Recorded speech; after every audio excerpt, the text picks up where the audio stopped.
بسم اللہ الرحمن الرحیم۔ السلام علیکم ورحمۃ اللہ وبرکاتہ۔ ناظرین گرامی، کاروبار یا رشتہ کرنے سے پہلے خیر جان لیں۔ اگر خواب میں کسی کام کی اچھائی یا برائی معلوم کرنا چاہتے ہیں تو اس کے لیے بعد نماز عشاء باوضو اول و آخر 11 مرتبہ درود شریف پڑھیں۔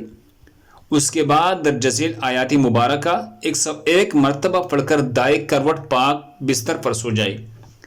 انشاءاللہ خواب میں اس کام کی اچھائی یا برائی معلوم ہو جائے گی۔